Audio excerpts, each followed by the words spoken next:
Okay friends, welcome back. Standard 12 English unit 3 read 1 manage your સ્ટ્રેસના બીજા ભાગમાં આજે આપણે વાત કરવાની છે. પહેલા ભાગમાં આપણે વાત કરી દોસ્તો કે આપણું મન, લાગણીઓ અને શરીર એકબીજા સાથે ગાઢ રીતે સંકળાયેલા છે. આપણું મન છે ને તાર્કિક રીતે વિચારવા ટેવાયેલું છે અને તેના પર લાગણીઓની અસર તો થાય જ છે. જો આપણે આપણી લાગણીઓના ઉભરાને નિયંત્રિત કરી શકીએ તો આપણી માનસિક ક્ષમતા ઓછી પ્રભાવિત થાય એ વાત તો નક્કી છે. પહેલા ભાગમાં એટલું તો તમે શીખ્યા છો, યાદ કરી લો. આ તણાવને, આ સ્ટ્રેસને જો મેનેજ કરવો હોય, જો ઓછો કરવો હોય તો કેટલીક કસરતો કરી શકાય છે. એ કસરતોમાં પહેલું છે મનને આનંદિત રાખવું, બીજું છે વધારે પડતું વિચારવાનું છોડી દેવું, ત્રીજું છે સ્વયં યોગ નિંદ્રા માણવી, પછી છે આંખો બંધ કરી તણાવની સ્થિતિનું સાક્ષી ભાવે સૂક્ષ્મ અવલોકન કરવું અને તેમાંથી નીકળવાની ત્રીજી વ્યક્તિ તરીકે સલાહ સૂચન કરવા અને સફળતાની પૂર્વધારણા કરવી.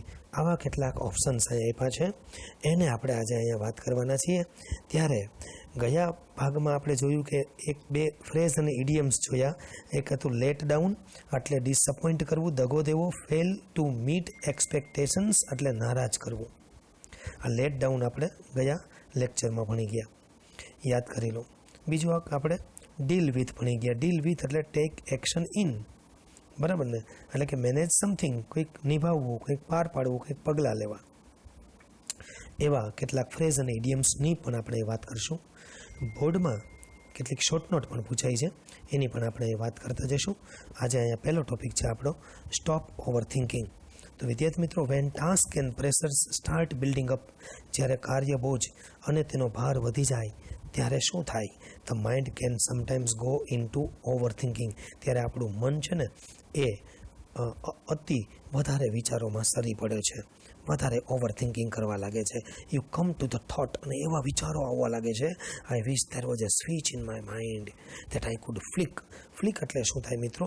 ફ્લિક એટલે ક્લિક અથવા સ્નેપ. જેમ લાઇટની સ્વિચ વગેરે ચાલુ બંધ કરીએ ને, એને કહેવાય ફ્લિક. એટલે હળવેકથી દબાવવું, આપણી ભાષામાં બંધ કરવું.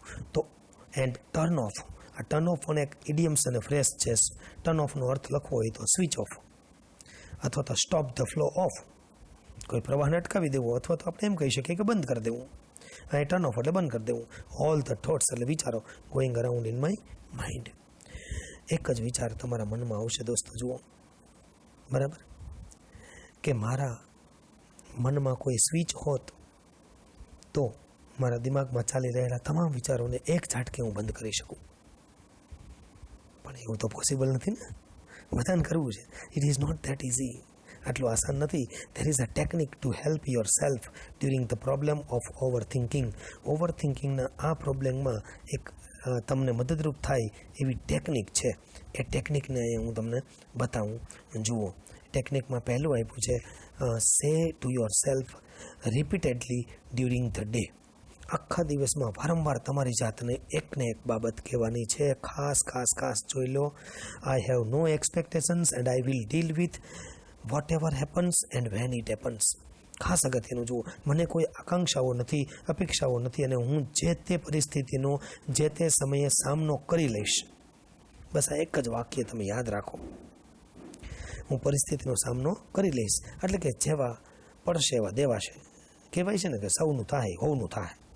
એમ આઈ હેવ નો એક્સપેક્ટેશન્સ. બસ એક જ વાત, મને કોઈ આશા નથી, અપેક્ષા નથી. તો જ તમારી જીત થશે દોસ્તો. When you think about a stressful day that lies in front of you, માની લો કે તમારી સામે કોઈ તણાવથી ભરેલો આખો દિવસ છે, એવો વિચાર તમે કરો છો, ત્યારે શું થાય? તો કે your thoughts can run approximately like this. તો તમારા વિચારો કદાચ આવી રીતે ગતિ કરતા હશે. જુઓ, એપ્રોક્સિમેટલી એટલે લખી લો ઓલમોસ્ટ. એપ્રોક્સિમેટલી એટલે ઓલમોસ્ટ, બરાબર ને? ઓલમોસ્ટ એટલે શું ખબર? કે અબાઉટ અથવા અરાઉન્ડ, બરાબર? અરાઉન્ડ એટલે શું? લગભગ, એમ કે પૂર્ણની નજીક, બરાબર? એટલે એ રીતે અહીંયા એપ્રોક્સિમેટલી શબ્દ તમે જોઈ શકો છો, બરાબર? તો આગળ આપણે જોઈએ તો અહીં લખ્યું છે કે there is a technique to help yourself during the problem of overthinking. એ આપણે અહીં જોઈ રહ્યા છીએ. તો એ જોઈએ. વાક્ય આપણું અધૂરું હતું. અહીંયા છે when you think about A stressful day that lies in front of you. તમારી સામે કોઈ સ્ટ્રેસફુલ ડે હોય, બરાબર, વિચાર કરો છો ત્યારે your thoughts approximately like this. તમારા થોટ આવી રીતે રન કરશે, ઓ માય ગોડ, અરે મારા ભગવાન. શું વિચાર આવશે? Oh my God, I have so much to do. અરે મારે તો કેટલાય કામ બાકી રહી ગયા છે. તમને શું વિચાર છે? મારે કેટલું બધું કામ કરવાનું હજુ બાકી છે. I must do X and Y and X. મારે તો આ કરવાનું છે, તે કરવાનું છે, ફલાણું કરવાનું છે, ઠીકણું કરવાનું છે.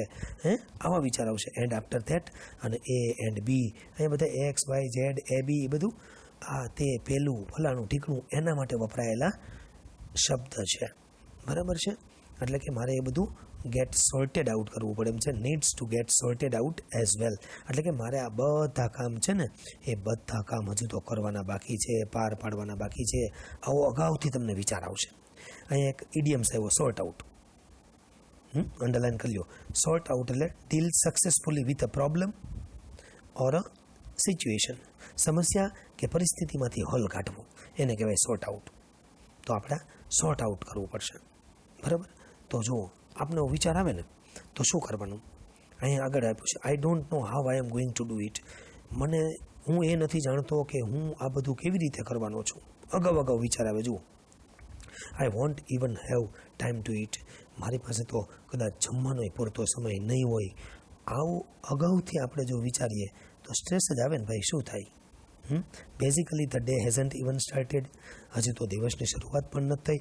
But you are already in A tease. પણ તમે તો અત્યારથી ટીઝ એટલે કે મૂંઝવણની સ્થિતિમાં આવી ગયા. ઇન અ ટીઝ નીચે અંડરલાઇન કરો. આ પણ આપણો ઇડિયમ્સ છે. એને કહેવાય in the state of confusion અથવા એક્સાઇટમેન્ટ, એટલે કે મૂંઝવણની પરિસ્થિતિમાં, બરાબર છે. તો વિચાર કરો, હજુ દિવસની શરૂઆત છે ત્યાં તમે ટીઝ એટલે કન્ફ્યુઝન, બરાબર, એક મૂંઝવણમાં આવી ગયા. What is happening is that your mind is racing ahead you. ખરેખર શું બની રહ્યું છે કે તમારું માઇન્ડ છે ને એ તમારે આગળ હાલે છે, બરાબર છે. એન્ડ એન્ટિસિપેટિંગ, અંડરલાઇન કરો. એન્ટિસિપેટિંગનો અર્થ છે એક્સપેક્ટ, ગેસ અથવા એઝ્યુમ. એક્સપેક્ટ, ગેસ અથવા એઝ્યુમ, આશા રાખવી કે ધારણા કરવી. તો you anticipating how tired and stressed you will feel. તમે કેટલું ટાયર્ડ અને કેટલું સ્ટ્રેસ ફીલ કરશો once you have completed all the task ahead. આ બધા કામ પૂરા કરી લેશો ત્યારે કેટલો થાક લાગ્યો હશે.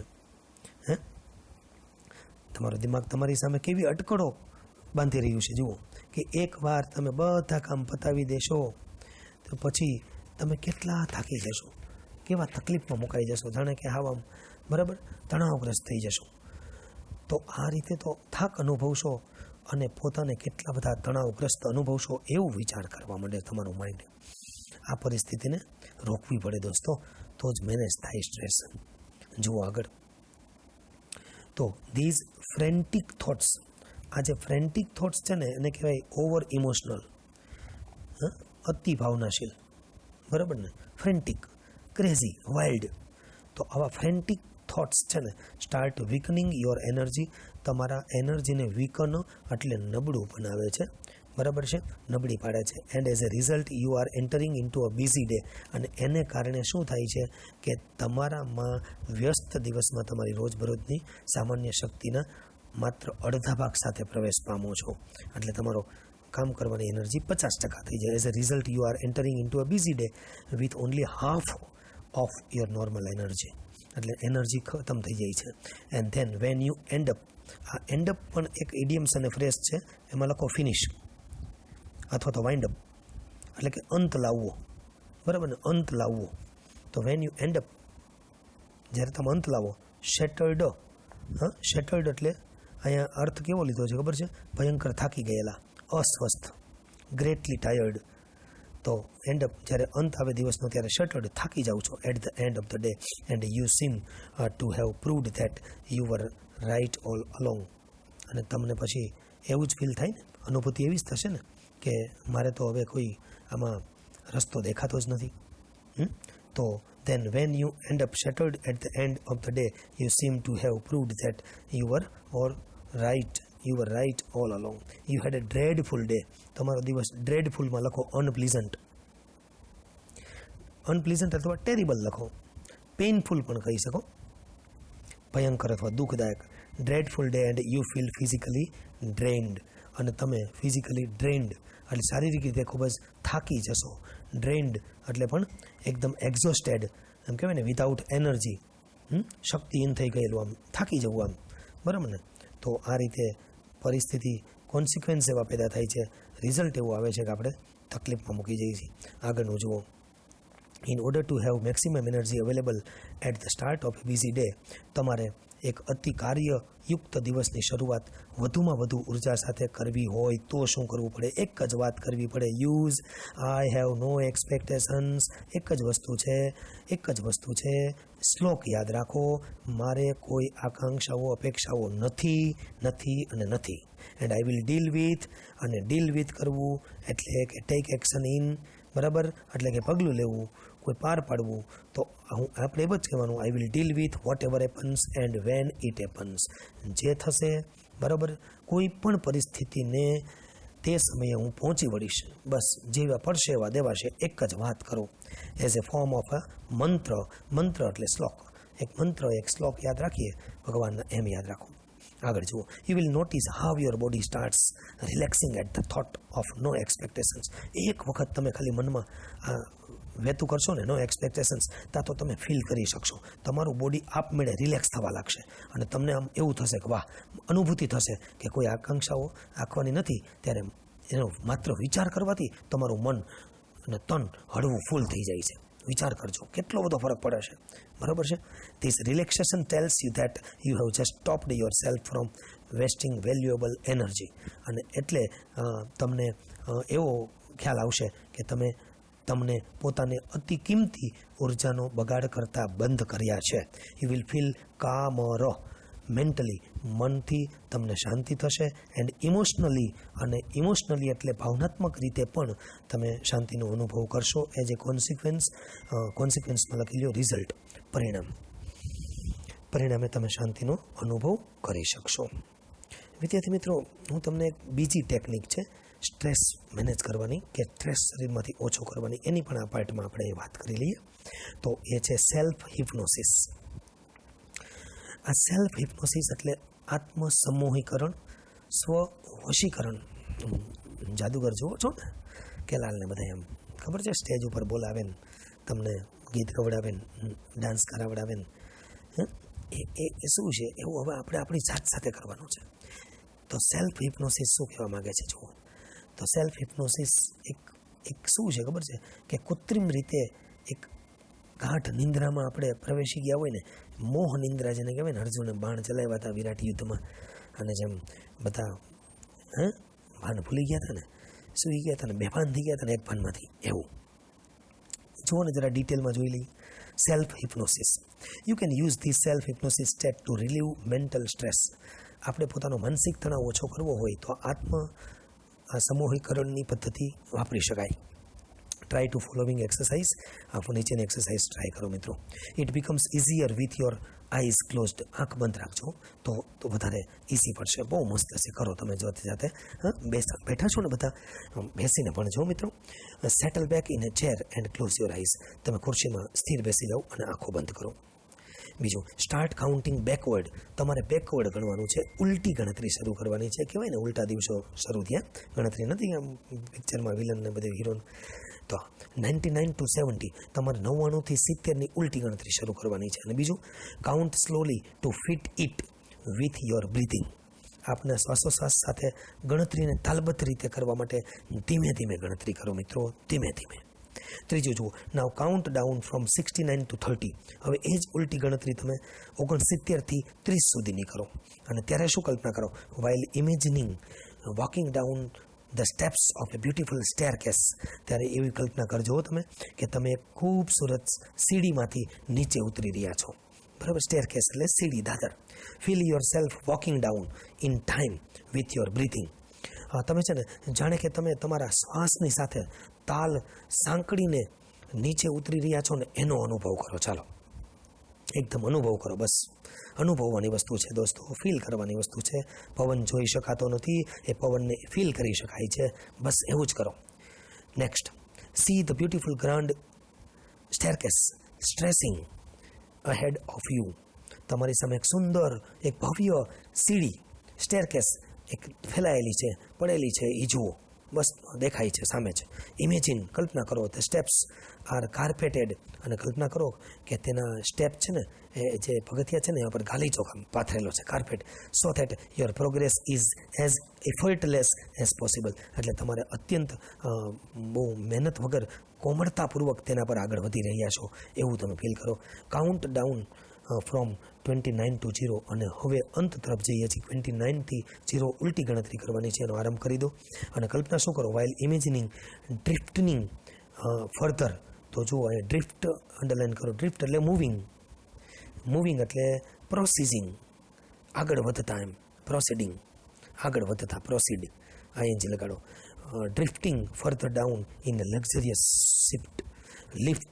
તો જુઓ આમાં શું કરવાનું છે કે 29થી તમે જે નીચે આગળ વધો છો ને, એમાં તમારે શું કરવાનું છે એ ખાસ ધ્યાન રાખો કે એક ગાલીચાવાળી વૈભવશાળી લિફ્ટ, બરાબર, એક જેમાંથી કુદરતી દૃશ્ય દેખાતું હોય, બરાબર ને, એમાં નીચે ઉતરી રહ્યા છો અને તમારો શ્વાસ થોડા સમયમાં થઈ રહેલો ઘટાડો એ તમે જોઈ રહ્યા છો. પણ હવે અહીંયા ટેક્સનું થોડું વહેલું છે, એટલે આપણે એ ભાગ પછી જોઈશું. અહીંથી આપણે ભાગ અડધૂરો મૂકીએ છીએ દોસ્તો. ખાસ એક સ્ટોપ બાકી રહી ગયો છે. નેક્સ્ટ સ્લાઇડમાં ત્રીજા ભાગમાં હું તમને એ પૂરો કરાવી દઈશ. આશા રાખીએ કે તમને બીજા ભાગમાં સ્ટ્રેસ મેનેજ કરવા માટેની આ જે 2 ટેકનિક છે એ સમજાઈ હશે. ધન્યવાદ. Thank you. Keep watching friends. Okay.